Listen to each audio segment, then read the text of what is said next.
ಎಲ್ಲರಿಗೂ ನಮಸ್ಕಾರ. ನಿಮ್ಮ ಶ್ರಾವ್ಸ್ ಕಲ್ಪವೃಕ್ಷ ಚಾನಲ್ಗೆ ಸ್ವಾಗತ. ಇವತ್ತು ಈ ಒಂದು ಸೀಸನ್ನಲ್ಲಿ ಸಿಗ್ತಕ್ಕಂಥ ದ್ರಾಕ್ಷಿ ಹಣ್ಣನ್ನು ಬಳಸ್ಕೊಂಡು ಈ ರೀತಿ ಬಾಯಲ್ಲಿಟ್ಟರೆ ಕರಗ್ತಕ್ಕಂಥ ಒಂದೇ ಒಂದು ಸ್ಪೂನ್ ತುಪ್ಪ ಇದ್ದರೆ ಸಾಕು.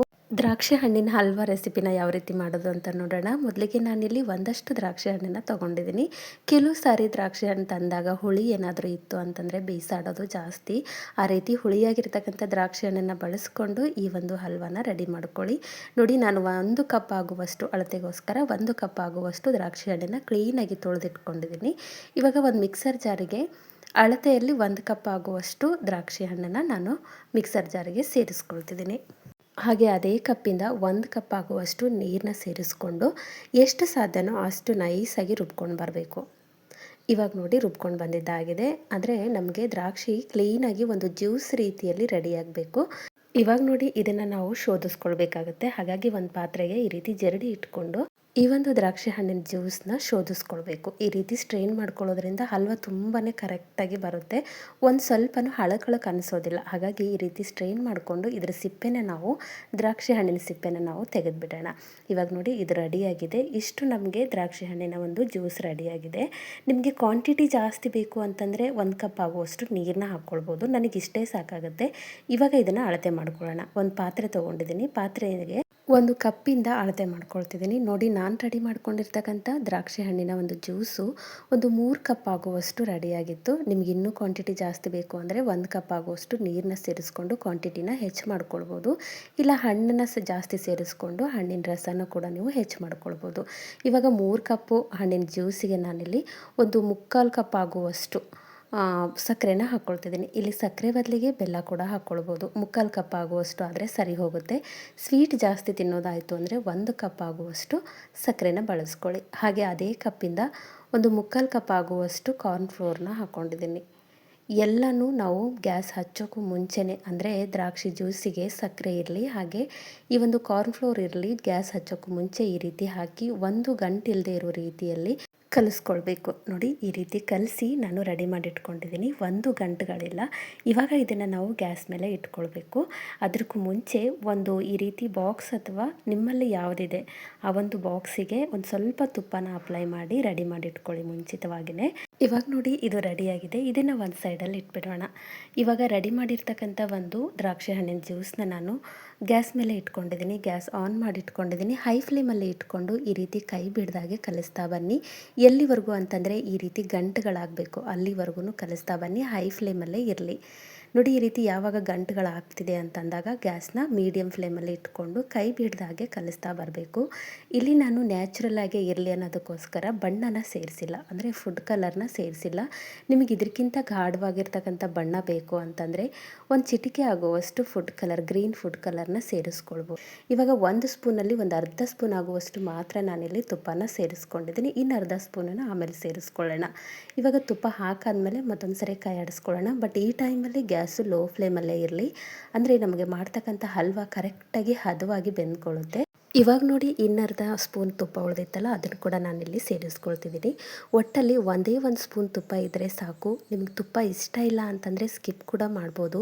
ಬಟ್ ಮಾಡ್ತಿರೋದು ಹಲ್ವಾ ಆಗಿರೋದ್ರಿಂದ ಒಂದು ಸ್ವಲ್ಪ ತುಪ್ಪದ ಅಂಶ ಬೇಕೇ ಬೇಕು. ಹಾಗಾಗಿ 1 ಸ್ಪೂನ್ ಇಲ್ಲ ಅಂದರೆ ಒಂದು ಅರ್ಧ ಸ್ಪೂನ್ ಆದರೂ ತುಪ್ಪ ಸೇರಿಸ್ಕೊಂಡು ಈ ಹಲ್ವಾನ ರೆಡಿ ಮಾಡ್ಕೊಳ್ಳಿ. ಇವಾಗ ತುಪ್ಪ ಹಾಕಾದ್ಮೇಲೆ ಮತ್ತೆ ಲೋ ಫ್ಲೇಮಲ್ಲಿ ಇಟ್ಕೊಂಡು ಈ ರೀತಿ ತಿರುಗಿಸ್ತಾ ಬನ್ನಿ. ಇವಾಗ ಒಂದು ಮಟ್ಟಿಗೆ ಹಲ್ವಾ ರೆಡಿಯಾಗಿದೆ. ನಾನಿಲ್ಲಿ ಮಕ್ಕಳಿಗೆ ಇಷ್ಟ ಆಗಲಿ ಅನ್ನೋದಕ್ಕೋಸ್ಕರ ಒಂದು ಅರ್ಧ ಸ್ಪೂನ್ ಆಗುವಷ್ಟು ಸಬ್ಜಾ ಸೀಡ್ಸ್ನ ಸೇರಿಸ್ಕೊಂಡಿದ್ದೀನಿ. ಯಾಕಂದರೆ ಈ ಒಂದು ಸಬ್ಜಾ ಸೀಡ್ಸ್ನ ಸೇರಿಸೋದ್ರಿಂದ ದ್ರಾಕ್ಷಿ ಹಣ್ಣಿನ ಹಲ್ವಾ ನ್ಯಾಚುರಲ್ ಆಗಿ ಒಂದು ದ್ರಾಕ್ಷಿ ಹಣ್ಣನ್ನು ನಾವು ಬಳಸ್ಕೊಂಡು ಅದರಲ್ಲಿರ್ತಕ್ಕಂಥ ಬೀಜನೂ ಕೂಡ ತೆಗೆದೇ ಮಾಡಿರ್ತಕ್ಕಂಥ ಹಲ್ವಾ ರೀತಿಯಲ್ಲಿ ಕಾಣಿಸುತ್ತೆ. ತುಂಬಾ ಅಟ್ರಾಕ್ಟಿವ್ ಆಗಿ ಕಾಣಿಸುತ್ತೆ. ಹಾಗೆ ಆರೋಗ್ಯಕ್ಕೂ ಕೂಡ ಒಳ್ಳೆಯದು. ತಿನ್ನುವಾಗ ಕೂಡ ಟೇಸ್ಟು ಒಂದು ಸ್ವಲ್ಪ ಚೇಂಜ್ ಅನಿಸುತ್ತೆ ಅನ್ನೋದಕ್ಕೋಸ್ಕರ ಸೇರಿಸ್ಕೊಂಡಿದ್ದೀನಿ. ಇದು ಕಂಪ್ಲೀಟಾಗಿ ಆಪ್ಷನಲ್. ಇತ್ತು ಅಂದರೆ ಸೇರಿಸ್ಕೊಳ್ಳಿ, ಇಲ್ಲ ಅಂತಂದರೆ ಡ್ರೈ ಫ್ರೂಟ್ಸ್ನು ಕೂಡ ನೀವು ಕಟ್ ಮಾಡಿ ಸೇರಿಸ್ಕೊಳ್ಬೋದು. ಇವಾಗ ಆಲ್ಮೋಸ್ಟ್ ಹಲ್ವಾ ರೆಡಿಯಾಗಿದೆ. ಈ ರೀತಿ ಪ್ಯಾನ್ನ ಬಿಟ್ಕೊಳ್ಬೇಕು. ಹಾಗೆ ಈ ಒಂದು ಕನ್ಸಿಸ್ಟೆನ್ಸಿಯಲ್ಲಿ ಹಲ್ವಾ ರೆಡಿಯಾಗಿರಬೇಕು. ಈ ರೀತಿ ಲೇಯರು ಅಥವಾ ಫೋಲ್ಡಿಂಗಲ್ಲಿ ಬರ್ತಿತ್ತು ಅಂತಂದರೆ ಹಲ್ವಾ ರೆಡಿಯಾಗಿದೆ. ಗ್ಯಾಸ್ನ ಆಫ್ ಮಾಡಿ ಇಟ್ಕೊಂಡು ಬಿಡೋಣ. ಬಟ್ ಗ್ಯಾಸ್ ಆಫ್ ಮಾಡಿದ ತಕ್ಷಣವೇ ಈ ಒಂದು ಹಲ್ವಾನ ನಾವು ರೆಡಿ ಮಾಡಿ, ಅಂದರೆ ತುಪ್ಪ ಅಪ್ಲೈ ಮಾಡಿ ಇಟ್ಕೊಂಡಿರ್ತಕ್ಕಂಥ ಟಿನ್ನಿಗೆ ನಾವು ಹಾಕ್ಕೊಳ್ಬೇಕು. ಸ್ವಲ್ಪ ಹೊತ್ತು ಬಿಟ್ಟಿದ್ದಾಯಿತು ಅಂದರೆ ಗಟ್ಟಿಯಾಗಿಬಿಡುತ್ತೆ. ಹಾಗಾಗಿ ಗ್ಯಾಸ್ನ ಆಫ್ ಮಾಡಿದ ತಕ್ಷಣ ಈ ರೀತಿ ಒಂದು ಬಾಕ್ಸ್ ಅಥವಾ ಟಿನ್ನಿಗೆ ನೀವು ಈ ಒಂದು ಮಿಶ್ರಣನ ಸೇರಿಸ್ಕೊಳ್ಳಿ. ಇವಾಗ ಒಂದು ಸ್ಪೂನಿಗೆ ಒಂದು ಸ್ವಲ್ಪ ತುಪ್ಪನ ಅಪ್ಲೈ ಮಾಡಿಕೊಂಡು ಈ ರೀತಿ ಈ ಒಂದು ಹಲ್ವಾನ ಸ್ಪ್ರೆಡ್ ಮಾಡ್ಕೊಳ್ಳಿ. ಹಾಗೆ ಸ್ಪ್ರೆಡ್ ಮಾಡ್ಕೊಂಡಿದ್ದಾಯಿತು ಅಂದರೆ ಅಂಟ್ಕೊಳ್ಳುತ್ತೆ. ಹಾಗಾಗಿ ಒಂದು ಸ್ವಲ್ಪ ತುಪ್ಪನ ಅಪ್ಲೈ ಮಾಡ್ಕೊಂಡಿರ್ತಕ್ಕಂಥ ಸ್ಪೂನಿಂದ ಸ್ಪ್ರೆಡ್ ಮಾಡ್ಕೊಳ್ಳಿ. ಇವಾಗ ಇದು ರೆಡಿಯಾಗಿದೆ. ಈ ಒಂದು ಮಿಶ್ರಣ ನಮಗೆ ಕಂಪ್ಲೀಟಾಗಿ ತಣ್ಣಗಾಗಬೇಕು. ಹೊರಗಡೆ ಇಡೋದಾಯಿತು ಅಂತಂದರೆ 1 ಗಂಟೆ ರೆಸ್ಟ್ ಮಾಡೋಕ್ಕಿಡಿ. ಇಲ್ಲ ಬೇಗ ಬೇಕು ಅಂತಂದರೆ ಇದು ಬಿಸಿ ಆರಾದಮೇಲೆ ಫ್ರಿಜ್ಜಲ್ಲಿ ಇಟ್ಕೊಂಡು ಇದನ್ನು ನೀವು ರೆಡಿ ಮಾಡ್ಕೊಳ್ಬೋದು. ಇವಾಗ ರೆಡಿಯಾಗಿದೆ. ನಾನು ಕೂಡ 1 ಗಂಟೆ ಬಿಟ್ಕೊಂಡಿದ್ದೆ. 1 ಗಂಟೆ ನಂತರ ನೀವು ನೋಡ್ತಿದ್ದೀರಲ್ಲ ಎಷ್ಟು ಪರ್ಫೆಕ್ಟಾಗಿ ಸೆಟ್ ಆಗಿದೆ. ಒಂದು ಸ್ವಲ್ಪ ಇದನ್ನು ಎಡ್ಜಸ್ನ ಬಿಡಿಸ್ಕೊಳ್ಳಿ. ಈ ರೀತಿ ಬಿಡಿಸ್ಕೊಂಡಾದಮೇಲೆ ನಾನಿಲ್ಲಿ ಒಂದು ತಟ್ಟೆಗೆ ಡಿಮೌಲ್ಡ್ ಮಾಡ್ಕೊಳ್ತಿದ್ದೀನಿ. ತುಂಬಾ ಈಸಿಯಾಗಿ ಮಾಡ್ಕೊಳ್ಬೋದು. ನೋಡಿ ಈ ರೀತಿ ಒಂದು ಸ್ವಲ್ಪ ಟ್ಯಾಪ್ ಮಾಡಿ ನಿಧಾನವಾಗಿ ತಗೊಂಡ್ರೆ ಆಯಿತು. ನೋಡಿ ಎಷ್ಟು ಪರ್ಫೆಕ್ಟ್ ಆಗಿರ್ತಕ್ಕಂಥ ಒಂದು ದ್ರಾಕ್ಷಿ ಹಣ್ಣಿನ ಸ್ವೀಟು ಅಥವಾ ಹಲ್ವಾ ರೆಡಿಯಾಗಿದೆ. ಕೆಲವೊಂದು ಸರಿ ಹಣ್ಣುಗಳನ್ನ ತಂದಾಗ ಹುಳಿ ಏನಾದರೂ ದ್ರಾಕ್ಷಿ ಹಣ್ಣೆ ಇತ್ತು ಅಂತಂದರೆ ಬೀಸಾಡೋದಕ್ಕಿಂತ ಈ ರೀತಿ ಮಾಡಿಕೊಟ್ಟಾಗ ಮಕ್ಕಳು ಕೂಡ ಇಷ್ಟಪಟ್ಟು ತಿಂತಾರೆ. ಇವಾಗ ಇದು ರೆಡಿಯಾಗಿದೆ. ಇದನ್ನು ನಿಮಗೆ ಯಾವ ರೀತಿ ಬೇಕೋ ಆ ರೀತಿಯಲ್ಲಿ ಕಟ್ ಮಾಡ್ಕೊಳ್ಬೋದು. ಇದೇ ರೀತಿ ಕಟ್ ಮಾಡಬೇಕು ಅಂತೇನಿಲ್ಲ. ನಾನಿಲ್ಲಿ ಸ್ಕ್ವೇರ್ ರೀತಿಯಲ್ಲಿ ಕಟ್ ಮಾಡ್ಕೊಳ್ತಿದ್ದೀನಿ. ಕಟ್ ಮಾಡುವಾಗಲೂ ಕೂಡ ಅಷ್ಟೇ ಒಂದು ಸ್ವಲ್ಪನೂ ನೈಫಿಗೆ ಅಂಟ್ತಾ ಇಲ್ಲ.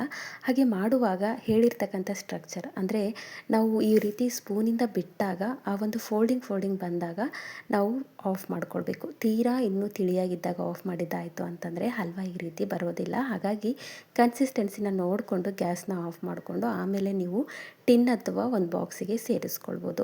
ಇವಾಗ ನೋಡಿ ಮಕ್ಕಳಿಗೆ ಇಷ್ಟ ಆಗ್ತಕ್ಕಂಥ ಒಂದು ಕ್ಯಾಂಡಿ ರೀತಿಯಲ್ಲಿರ್ತಕ್ಕಂಥ ದ್ರಾಕ್ಷಿ ಹಣ್ಣಿನ ಹಲ್ವಾ ರೆಡಿಯಾಗಿದೆ. ಈ ಹಿಂದೆ ಕೂಡ ನನ್ನ ಚಾನಲ್ನಲ್ಲಿ ಹಲವಾರು ರೀತಿಯ ಹಲ್ವಾ ರೆಸಿಪಿಗಳಿರ್ಬೋದು, ಹಾಗೆ ಇನ್ಸ್ಟೆಂಟ್ ಸ್ವೀಟ್ ರೆಸಿಪಿಗಳನ್ನು ಅಪ್ಲೋಡ್ ಮಾಡಿದ್ದೀನಿ. ಇಂಟ್ರೆಸ್ಟ್ ಇತ್ತು ಅಂತಂದರೆ ಒಂದ್ಸರಿ ಚೆಕ್ ಮಾಡ್ಕೊಳ್ಳಿ. ನೋಡಿ ತುಂಬಾ ಮೃದುವಾಗಿರ್ತಕ್ಕಂಥ ಬಾಯಲ್ಲಿ ಇಟ್ಟರೆ ಕರಗ್ತಕ್ಕಂಥ ಒಂದು ಹಲ್ವಾ ಕೇವಲ ಒಂದೇ ಒಂದು ಸ್ಪೂನ್ ತುಪ್ಪದಲ್ಲಿ ಮಾಡ್ಕೊಳ್ಬೋದು. ಹಲ್ವಕ್ಕೆ ನಾರ್ಮಲ್ ಆಗಿ ಜಾಸ್ತಿ ತುಪ್ಪ ಬೇಕು, ಬಟ್ ಈ ಒಂದು ಹಲ್ವಕ್ಕೆ 1 ಸ್ಪೂನ್ ಆಗುವಷ್ಟು ತುಪ್ಪ ಆದರೆ ಸಾಕಾಗುತ್ತೆ. ಐ ಹೋಪ್ ಇವತ್ತಿನ ರೆಸಿಪಿ ನಿಮಗೆ ಭಾಳ ಇಷ್ಟ ಆಗದ ಅಂದ್ಕೊಳ್ತೀನಿ. ಇಷ್ಟ ಆಗಿದ್ದರೆ ದಯವಿಟ್ಟು ನನ್ನ ಚಾನಲ್ನ ಸಬ್ಸ್ಕ್ರೈಬ್ ಮಾಡ್ಕೊಳ್ಳಿ. ಹಾಗೆ ಈ ಒಂದು ರೆಸಿಪಿನ ನಿಮ್ಮ ಫ್ರೆಂಡ್ಸ್ ಆ್ಯಂಡ್ ಫ್ಯಾಮಿಲಿಗೆ ಶೇರ್ ಮಾಡಿ. ನಾಳೆ ಮತ್ತೊಂದು ಹೊಸ ರೆಸಿಪಿಯೊಂದಿಗೆ ಸಿಗೋಣ. ಧನ್ಯವಾದ.